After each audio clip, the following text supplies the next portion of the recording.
नमस्कार बच्चों, मैं गौरव शर्मा स्वागत करता हूँ आप सभी का आपके अपने YouTube चैनल में। तो दोस्तों, जैसे कि आपको पता है ग्रुप डी का एग्जाम चल रहा है और साइंस की भरमार हो रही है। आपको पता है साइंस जो है 25 नंबर का आ रहा है और उसमें डायरेक्टली NCERT बेस पूछा जा रहा है। ठीक है, तो आज मैंने NCERT के ऑब्जेक्टिव क्वेश्चन लिए हैं और टॉपिक लिया है मैंने लेंस और मिरर। ठीक है, उसके क्वेश्चनों को हम बड़े अच्छे तरीके से डिस्कस करेंगे। तो सबसे पहले अवतल दर्पण की बात चल रही है। अवतल दर्पण में किसी वस्तु का सीधा और बड़ा प्रतिबिंब बनाने के लिए उसे कहाँ रखना होगा। ठीक है, तो अवतल दर्पण में टोटल 6 प्रतिबिंब बनते हैं। 5+1 के रूप में हम देखें, 5 प्रतिबिंब उल्टे बनते हैं और एक बनता है आपका सीधा।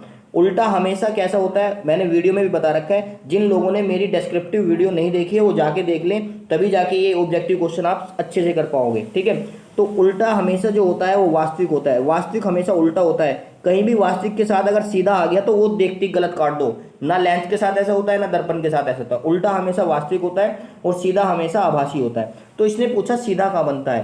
सीधा एक ही बनता है। आभासी कब बनता है? जब बनता है जब जो वस्तु है आपकी दर्पण के ध्रुव और फोकस के बीच में रखी हुई। ठीक है, तो इसका सही आंसर क्या हो जाएगा? ऑप्शन नंबर डी इसका बिल्कुल सही आंसर हो जाएगा। ठीक है, ये अवतल दर्पण की बात थी। नेक्स्ट क्वेश्चन आपका आता है, समतल दर्पण की फोकस दूरी कितनी होती है? समतल दर्पण की फोकस दूरी कितनी होती है?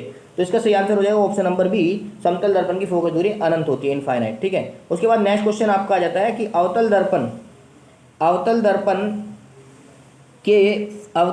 के फोकस और वक्रता केंद्र के बीच स्थित, देखो ये कहाँ रखा हुआ है? फोकस और वक्रता केंद्र के बीच। ठीक है, तो आपकी कौन सी कंडीशन है? चौथी कंडीशन आ गई है। ठीक है, तो उसके बीच वस्तु अगर रख दे तो प्रतिबिंब कैसा बनेगा? सबसे पहली बात है उल्टा। मैंने कहा था उल्टा कभी भी आभासी नहीं होता, देखते ही काट दो। उल्टा कभी भी आभासी नहीं हो सकता और उल्टा हमेशा वास्तविक हो सकता है। ठीक है, तो अब इसमें 3 कंडीशन बची। ठीक है, तो सीधा आभासी इसमें बनेगा नहीं, सीधा आभासी वस्तु का बड़ा बनेगा नहीं क्योंकि वो एक ही कंडीशन में बनता है। 2 ऑप्शन तो आपके कट गए। अब बची है उल्टा वास्तविक और बड़ा और उल्टा वास्तविक और छोटा। तो आप देखिए चौथी कंडीशन में 2 कंडीशन छोटी की बनती है, 2 बनती है बड़े की। ठीक है, 5 कंडीशन होती है और एक में होता है बराबर। तो ये चौथी कंडीशन में आ रहा है, तो आपको पता होना चाहिए कि उल्टा वास्तविक और बड़ा बनेगा। ठीक है, क्योंकि केंद्र और किसके बीच में रखा हुआ है? केंद्र और फोकस में। ये कंडीशन नंबर 4 होती है यहाँ पे, ये कंडीशन नंबर 3 होती है, ये कंडीशन नंबर 5 होती है फोकस में। इससे पहले इनफाइनाइट की नंबर 1 कंडीशन होती है, इनफाइनाइट और वक्रता केंद्र के बीच में कंडीशन नंबर 2 होती है। तो इन दोनों में छोटा बनता है, तीसरी में बराबर होता है, चौथी में क्या होता है? बड़ा बन जाता है। ठीक है, उसके बाद नेक्स्ट क्वेश्चन की ओर चलते हैं हम। ये कह रहा है कि किसी अवतल दर्पण द्वारा आभासी सीधा और आवर्धित प्रतिबिंब, आवर्धित मतलब वस्तु से बड़ा, है ना? तो ये कह रहा है कि आभासी भी बनना चाहिए, सीधा भी बनना चाहिए और वस्तु से बड़ा बनना चाहिए। तो कौन सी कंडीशन में ऐसा बनता है ये आपको बताना है। अभी बिल्कुल पीछे ऐसे क्वेश्चन गया है, कहाँ रखा?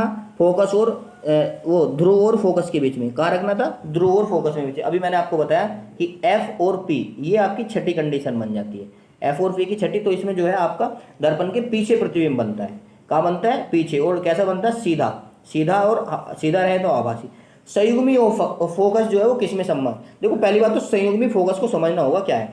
संयुग्मी फोकस जो होता है इसका मतलब ये होता है कि अगर हम जैसे कोई वस्तु उसका प्रतिबिंब जहाँ बन रहा है, तो अगर हम वस्तु को वहां रख दें प्रतिबिंब की जगह, तो उसका प्रतिबिंब वहां बना होना चाहिए जहां हमने पहले वस्तु रखी। मतलब एक दूसरे का प्रतिबिंब एक दूसरे की ओर डले, ये होता है संयुग्मी फोकस। परंतु उत्तल दर्पण तो ऐसी चीज है भाई, एक तरफ वस्तु रखे दूसरी तरफ प्रतिबिंब बनता है, तो इसका तो हो ही नहीं सकता। तो इसका जो सही आंसर हो जाएगा ऑप्शन नंबर बी। केवल ऐसा किस में हो सकता है? अवतल दर्पण में हो सकता है संयुग्मी फोकस। ठीक है, क्योंकि जिधर वस्तु रखो इधर इसका प्रतिबिंब बनता है। ऐसा कंडीशन केवल अवतल दर्पण में ही जो है हो सकती है। ठीक है, उसके बाद नेक्स्ट क्वेश्चन आता है फोकस दूरी। और देखो ये इस पे क्वेश्चन बहुत पूछा जा रहा है, वक्रता त्रिज्या और फोकस। तो F बराबर R/2 इसका बिल्कुल सही आंसर होगा। F बराबर R/2 बहुत ज्यादा क्वेश्चन पूछा जा रहा है इस पे। नेक्स्ट क्वेश्चन आपका आ जाता है, एक अवतल दर्पण की वक्रता त्रिज्या 12 सेंटीमीटर है, तो इसकी फोकस दूरी क्या होगी? अच्छा, दर्पण अवतल की बात करिए तो भैया इसमें जो होते हैं आपके U, V और F तीनों के तीनों नेगेटिव होते हैं। क्या होते हैं जी? नेगेटिव होते हैं। जब तीनों ही नेगेटिव हैं तो इसकी जो फोकस दूरी वो नेगेटिव होगी। और F बराबर R/2 से यहाँ लगा देते हैं हम, F बराबर R/2। ठीक है, R की वैल्यू कितनी है आपकी? 12। 2 से 12 को भाग देंगे कितने का? 6। और 6 को कहाँ का आएगा? माइनस का आएगा, क्योंकि दर्पण कैसा है हमारा? अवतल है। दर्पण हमारा कैसा है? अवतल है। तो इसका आंसर सही क्या होगा? सही आंसर होगा इसका -6। ठीक है, उसके बाद नेक्स्ट क्वेश्चन की ओर चलते हैं। एक अवतल दर्पण की फोकस दूरी -20 है, -10 है। ठीक है, फोकस दूरी दे रखी है, तो उसकी वक्रता त्रिज्या पूछ रहा है, तो ये कितनी हो जाएगी? 20 सेंटीमीटर हो जाएगी। ठीक है, 10 दूनी 20 अभी बताया। बिल्कुल सेम क्वेश्चन ऐसे ही है ये भी, ठीक है। 10 सेंटीमीटर है, तो ये कह रहा है उत्तल पृष्ठ की वक्रता त्रिज्या कितनी हो जाएगी इसकी। आपको उत्तल दर्पण पूछ लिया तो उससे कोई फर्क नहीं पड़ता, वही दोनों के लिए F बराबर R/2 ही है, ठीक है। तो 10 दूनी 20 हो जाएगी, कितनी हो जाएगी, 10 दूनी 20 हो जाएगी, ठीक है। आगे चलते हैं। उसके बाद नेक्स्ट क्वेश्चन आपका आ जाता है, किसी 10 सेंटीमीटर फोकस दूरी वाले अवतल दर्पण के सामने 20 सेंटीमीटर की दूरी पर एक वस्तु रखी है, तो प्रतिबिंब कहाँ बनेगा। देखो समझना है, चीज़ों को समझना है, ठीक है। फोकस दूरी कितनी है जी, 10 सेंटीमीटर है, ठीक है। और अवतल दर्पण के सामने 20 सेंटीमीटर, मतलब यू की वैल्यू जो है वो 20 सेंटीमीटर दे रखी है माइनस की, ठीक है। ये आपको समझना होगा, ठीक है। तो अब ये कह रहा है कि 10 सेंटीमीटर फोकस दूरी है, तो भाई यहाँ से अगर हम इसकी एक डायरेक्टली फॉर्मूला आ गया F बराबर R/2 भी निकाल लें अगर, तो फोकस दूरी हमारी कितनी है 10, तो रेडियस कितनी आ जाएगी 20। रेडियस 20 है और हमारी यू भी 20 है, तो वस्तु भी 20 पे रखी है और हमारी रेडियस भी 20 हो रही है, तो वस्तु हमारी कहाँ रखी है, वक्रता केंद्र पर रखी है, तो प्रतिबिंब उसका कहाँ बनेगा, वक्रता केंद्र पर ही बनेगा भाई, दर्पण के वक्रता केंद्र पर। तो ऑप्शन नंबर डी इसका बिल्कुल सही आंसर हो जाएगा। या इसका 1/f बराबर 1/v माइनस 1/f बराबर 1/v प्लस 1/u से भी आप इसका जो है आंसर निकाल सकते हैं, ठीक है। उसके बाद नेक्स्ट क्वेश्चन की ओर चलते हैं। ये कह रहा है एक उत्तल दर्पण की फोकस दूरी 12 सेंटीमीटर है, तो दर्पण के उत्तल पृष्ठ की त्रिज्या क्या होगी। अरे वही पूछ रहा है, तो 12 दूनी 24 हो जाएगी, इसमें तो कोई बड़ी बात नहीं है, ठीक है। रिपीट क्वेश्चन है, ठीक है। चलते हैं आगे।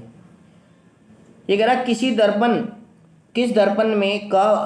दर्पण में वस्तु का प्रतिबिंब सदैव छोटा, सीधा और काल्पनिक बनता है। देखो सीधा और आभासी सदैव की बात करिए तो ऐसा तो उत्तल दर्पण में होता है और वस्तु से हमेशा छोटा रहता है। ऑप्शन नंबर बी इसका बिल्कुल सही आंसर हो जाएगा, उत्तल दर्पण। ये कह रहा किस का दृष्टि क्षेत्र जो है वो सबसे अधिक होता है। किसका दृष्टि क्षेत्र सबसे अधिक होता है ये आपको बताना है। तो जो इसका सही आंसर हो जाएगा ऑप्शन नंबर बी हो जाएगा, उत्तल दर्पण का दृष्टि क्षेत्र सबसे अधिक होता है। इसलिए ही गाड़ी जो होती है ना, गाड़ी उसमें पीछे का देखने के लिए जो है उत्तल दर्पण का प्रयोग किया जाता है कि बहुत छोटे एरिया में जो है बहुत ज़्यादा ये देख सकता है, ठीक है। उसके बाद नेक्स्ट क्वेश्चन क्या कह रहा है, दो माध्यमों की सीमा पृष्ठ पर एक प्रकाश किरण लंबवत आपतित हो रही है। दो माध्यम है आपके, ठीक है, और प्रकाश किरण ऐसे लंबवत आ रही है, ऐसे लंबवत आ रही है, ऐसे ना आके ऐसे आ रही है लंबवत। तो भैया कितने डिग्री का कोण बना रही है वो कितने डिग्री का कोण बना रही है अभिलंब से। तो भैया अभिलंब से जो बना रही है वो 0 डिग्री का कोण बना रही है। ऑप्शन नंबर ए इसका बिल्कुल सही आंसर होगा, क्योंकि अभिलंब भी हमारा ही है और ऐसी आ रही है, तो 0 डिग्री का कोण। ये पेपर में आया है, ग्रुप डी में पूछा गया है अभी, ठीक है। ये कह रहा है आपतन कोण 42 है और अपवर्तन कोण 30 है, तो इसका फॉर्मूला होता है sine i upon sine r, sine i upon sine r. तो आपतन कोण क्या होता है आई, और ये होता है भैया आर अपवर्तन कोण। तो sine i upon sine r, तो ये साइन 42 अपॉन साइन 30 रख दें। ऑप्शन नंबर डी इसका बिल्कुल सही आंसर हो जाएगा। उसके बाद नेक्स्ट क्वेश्चन की ओर बढ़ते हैं।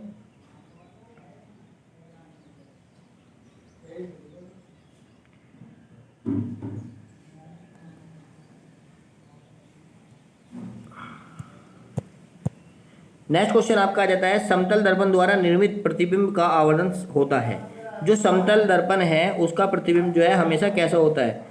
तो इसका जो सही आंसर हो जाएगा समतल दर्पण द्वारा बना प्रतिबिंब जो है हमेशा एक होता है। समतल दर्पण द्वारा बना प्रतिबिंब एक होता है। अच्छा एक बात बताना है आपको, उसका जो आवर्धन होता है एक होता है। आवर्धन की अगर बात करिए तो हमें ये बताना किसका आवर्धन जो है सबसे एक से कम होगा, ठीक है। अब आवर्धन निकालने का फॉर्मूला क्या है भैया, आई अपॉन ओ, तो मतलब प्रतिबिंब अपॉन ऑब्जेक्ट। तो किस में हमेशा छोटा बनता है, उत्तल दर्पण में हमेशा छोटा प्रतिबिंब बनता है। तो इसका जो आवर्धन होगा उत्तल दर्पण का वो हमेशा एक से कम होगा। क्या होगा, हमेशा एक से कम होगा। परंतु जो अवतल दर्पण है उसमें एक से कम भी हो सकता है और एक से अधिक भी हो सकता है, क्योंकि उसमें एक बड़ा प्रतिबिंब भी बनता है छठी कंडीशन में। बात समझ में आ रही है।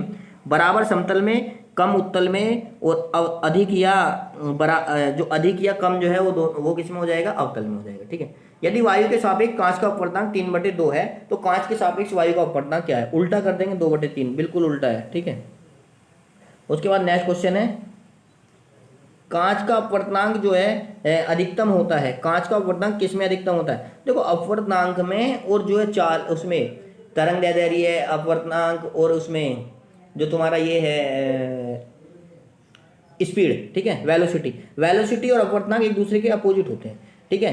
तो हमें पता है किसका अपवर्तनांक अधिक होता है भाई। अपवर्तनांक का मतलब है कौन सी सघन है, ठोस ज्यादा है, ठीक है, तो मतलब फैल नहीं रही है, तो इसका मतलब ये है कौन सी नहीं फैल रही है, तो ये आपको बताना है कांच का अपवर्तनांक, अधिकतम अपवर्तनांक, कांच का अपवर्तनांक अधिकतम किस में होता है, तो इसका सही आंसर हो जाएगा ऑप्शन नंबर बी, बैंगनी रंग में। ठीक है, क्योंकि बैंगनी रंग में क्या होता है, चाल इसकी कम होती है। उसके बाद नेक्स्ट क्वेश्चन आपका आ जाता है, अनंत व उत्तल दर्पण, अनंत एवं उत्तल दर्पण के ध्रुव के बीच, अनंत और ध्रुव के बीच रखी वस्तु का प्रतिबिंब कहाँ और किस प्रकार बनेगा। ठीक है भाई, ये अब तो उत्तल दर्पण की बात कर रहे हैं। उत्तल दर्पण खास में एक ही प्रतिबिंब बनता है, चाहे तुम अनंत से ध्रुव के बीच कहीं भी वस्तु रख लो। ठीक है, पर अनंत पे रखोगे तो फिर कहाँ, फोकस पे बनेगा। उसके अलावा अनंत से तुम ध्रुव के बीच कहीं भी रख लो, हमेशा ध्रुव और फोकस के बीच में ही बनेगा और वस्तु से छोटा बनेगा। ध्रुव और फोकस के बीच में और वस्तु से कैसा बनेगा, छोटा बनेगा। ठीक है, और कैसा बनेगा, उल्टा बनेगा या सीधा बनेगा। देखो पी और एफ के बीच आभासी तथा सीधा, आभासी उल्टा होता ही नहीं तो गलत हो जाएगा।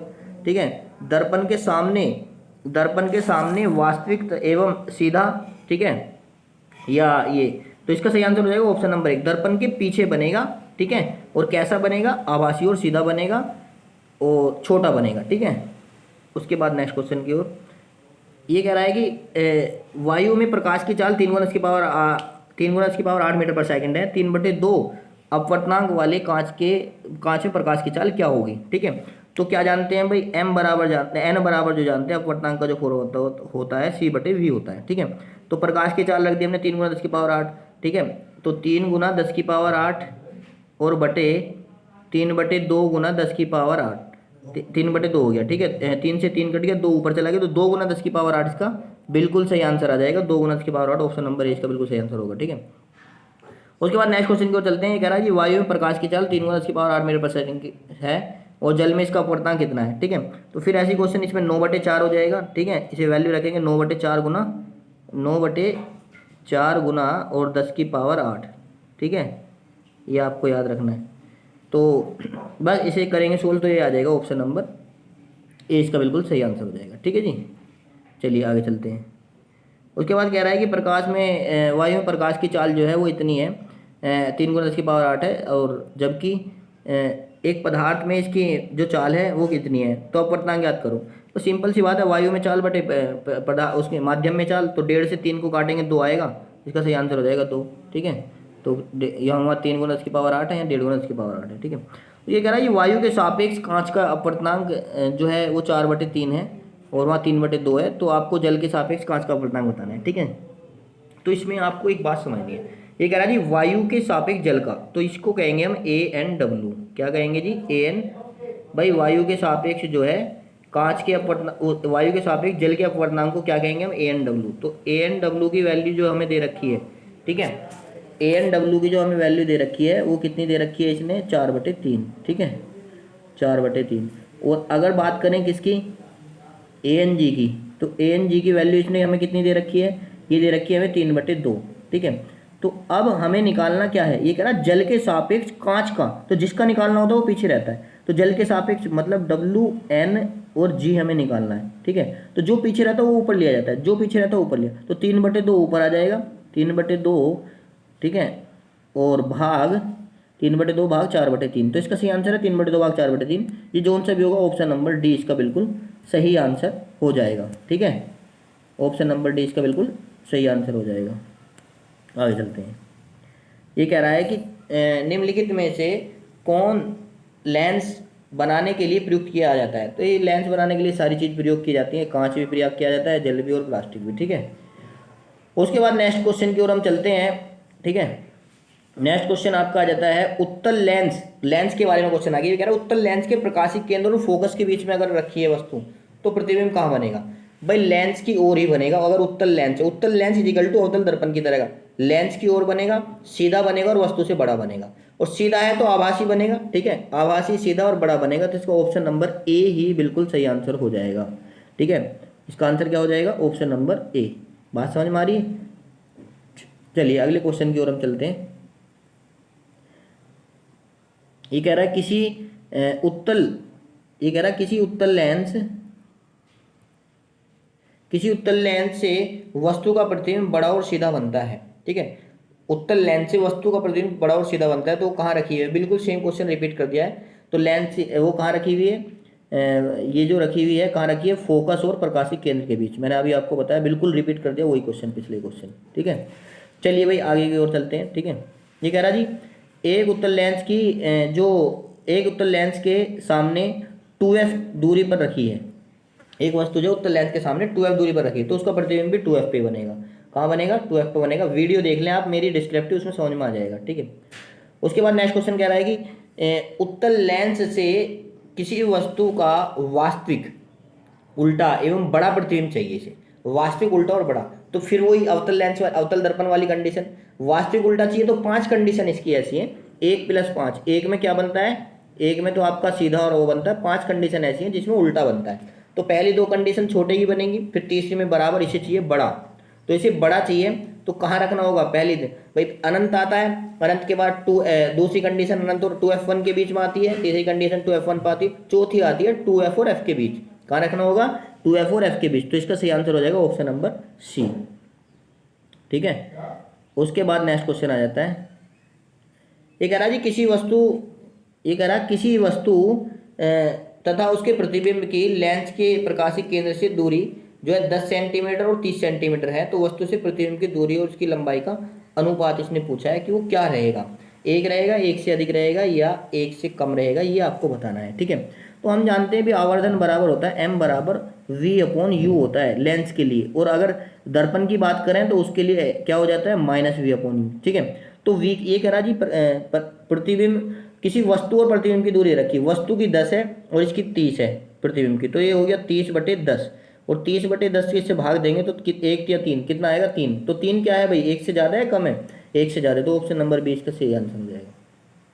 फिर कह रहा जी उत्तल दर्पण के, ये कह रहा उत्तल दर्पण से बनने वाली प्रतिबिंब की प्रकृति कैसी होगी, उत्तल दर्पण से। ठीक है, तो उत्तल दर्पण से कैसी होगी भाई, आभासी बनेगा, आभासी उल्टा तो ये होगा ही नहीं, मैंने क्या बताया था, ऐसे क्वेश्चन देखते काट देख रहे हो, ये दोनों तो देखते कट गए, कभी नहीं हो सकता। ठीक है, आभासी सीधा, वास्तविक उल्टा होता है, तो इसका सही आंसर हो जाएगा ऑप्शन नंबर बी, आभासी सीधा होगा। ठीक है, उसके बाद नेक्स्ट क्वेश्चन ये कह रहा है 0.4 मीटर फोकस दूरी 0.4 मीटर की है। ठीक है, और ये कह रहा जी उसके बाद जो है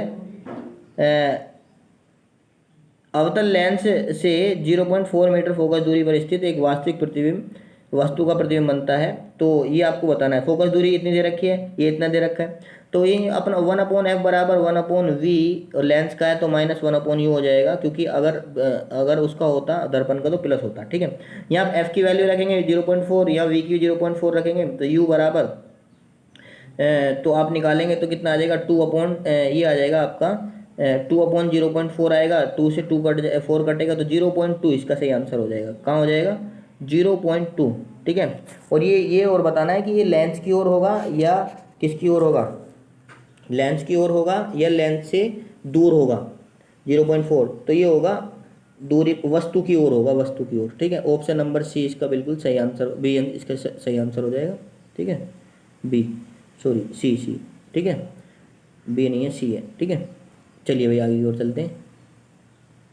ये कह रहा है जी एक उत्तल लेंस 0.2 मीटर की दूरी पर रखा हुआ है, वस्तु से आभासी प्रतिबिंब, उसका आवर्धन कितना 0.5 है, तो लेंस कैसा होगा। सिंपल सी बात है, आवर्धन का फॉर्मूला आप जानते ही हैं, आभासी प्रतिबिंब है इसका, आभासी है, और वस्तु से देखो 0.2 मीटर की है और आवर्धन कितना 0.5 है, 0.5 है, तो प्रतिबिंब कैसा होना चाहिए, कैसा लेंस होना चाहिए, तो 0.2 मीटर फोकस दूरी का फॉर्मूला लगा के निकाल सकते हो। ठीक है जी, ये u की वैल्यू दे रखी है, ये m की दे रखी है, यहाँ से v की वैल्यू निकाल लेना, पता चल जाएगा कैसा लेंस है। ठीक है, उसके बाद ये कह रहा है जी एक डायोप्टर है, तो सेंटीमीटर में अगर आप निकालेंगे तो 100 कितना होता है जी, 100/f होता है। ठीक है, तो 100 सेंटीमीटर तो 100 सेंटीमीटर आ जाएगा, 100/1 कर लेंगे। ठीक है, बात समझ में आ रही है। उसके बाद नेक्स्ट क्वेश्चन की ओर चलते हैं।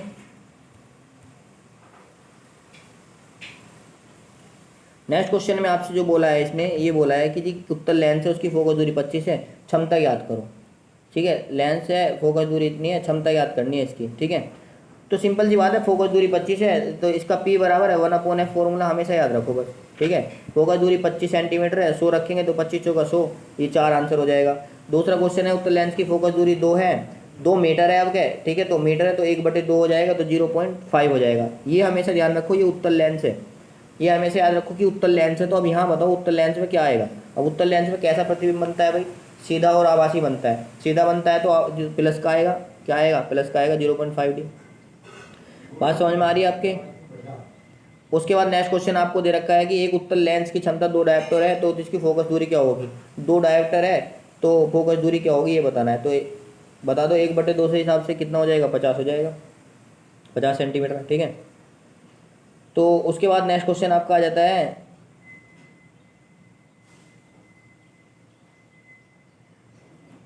50 सेंटीमीटर फोकस दूरी वाले उत्तल लेंस की क्षमता क्या होगी। 50 सेंटीमीटर फोकस दूरी, ठीक है, P बराबर 1/f, तो 50 2 होगी। अब 2 उत्तल लेंस है तो पॉजिटिव होगी, ठीक है, उत्तल लेंस है तो क्या होगी, पॉजिटिव होगी, अवतल होता तो नेगेटिव हो जाती है ना। हमेशा याद रखो ये बात। तो उत्तल, ठीक है, उत्तल चाहे लेंस हो या दर्पण हो, पॉजिटिव होती है। 50 सेंटीमीटर फोकस दूरी वाले अवतल लेंस की क्षमता क्या होगी। अब क्या अवतल पूछ लिया तो माइनस में होगी, अवतल पूछ लिया तो माइनस में होगी, तो 50 तो -2 डायोप्टर हो जाएगी, ठीक है। इसका सही आंसर क्या हो जाएगा, -2 डायोप्टर, ठीक है। उसके बाद नेक्स्ट क्वेश्चन आपका आ जाता है कि एक व्यक्ति के चश्मे पर 20 सेंटीमीटर फोकस दूरी का उत्तल लेंस का प्रयोग करता है तो लेंस की क्षमता क्या होगी। तो सही है, 20 × 100 हो जाएगा और उत्तल लेंस है तो पॉजिटिव आएगा आंसर, ठीक है, सारे वही है तो, ठीक है। उसके बाद नेक्स्ट क्वेश्चन कह रहा है कि 5 डायोप्टर का लेंस की फोकस दूरी कितनी होगी। अवतल लेंस इसका मतलब, तो डायोप्टर 5 है तो 5 से आप जो है मीटर में कह रहा है तो 0.2 हो जाएगा और माइनस क्यू होगा, क्या होगा, -Q होगा, ठीक है।